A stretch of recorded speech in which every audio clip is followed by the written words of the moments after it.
La particularité de ma recherche réside dans le fait qu'elle n'appréhende pas seulement l'architecture comme un objet d'art, mais comme une construction qui regroupe des réflexions liées à la psychologie, à la philosophie et à la sociologie. Elle place l'être humain et surtout son ressenti au cœur de ses préoccupations.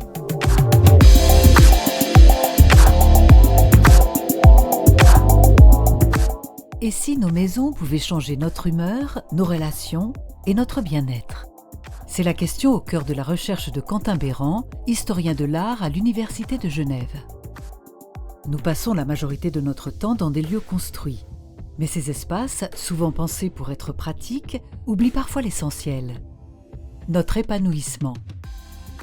Dans ses recherches, Quentin Béran s'est intéressé aux outils mis en place par un architecte en particulier pour créer des espaces agréables et propices au bien-être de ses habitants.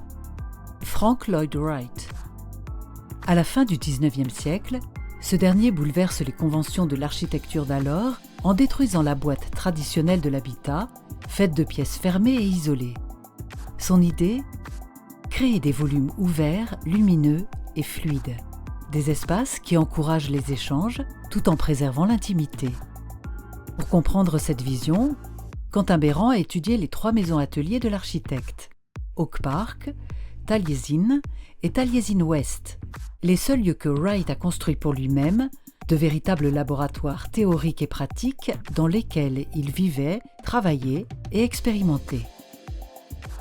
Dans l'imaginaire collectif, les maisons de Frank Lloyd Wright forment des espaces dans lesquels nous nous sentons bien. Et l'objectif de ma recherche est de comprendre les outils qui ont été développés par l'architecte et qui aboutissent au fait que les retombées sensibles sur les habitants sont jugées positives. Et une fois que ces outils sont définis, la finalité de mon étude est d'analyser et de déterminer les dispositifs spatiaux qui aboutissent à notre épanouissement au sein d'un espace donné. Pour analyser les outils mis en place par l'architecte pour créer des espaces propices à l'épanouissement de leurs usagers, Quentin Béran a étudié l'architecture de Wright à travers 4 thématiques. D'abord, la dimension autobiographique. Wright conçoit ses maisons-ateliers pour son usage personnel, ce qui lui permet d'expérimenter des solutions radicales et de créer une vitrine pour son œuvre. Ensuite, la relation à la nature. Chaque maison est en dialogue étroit avec son environnement et aucune hiérarchie n'est créée entre le naturel et l'artificiel qui dialoguent d'égal à égal. Troisième aspect, la notion d'espace wrightien. Des volumes ouverts et amples, mais qui comprennent également des zones plus intimes, pensées comme refuge. Enfin, l'expérience vécue. Comment l'habitant en mouvement découvre progressivement l'espace grâce à un parcours dynamique et non linéaire qui aboutit à une expérience active et pleine de surprises. À une époque où les constructions, les agglomérations urbaines ne cessent de croître et de gagner en importance, notre environnement se compose principalement de réalisations humaines.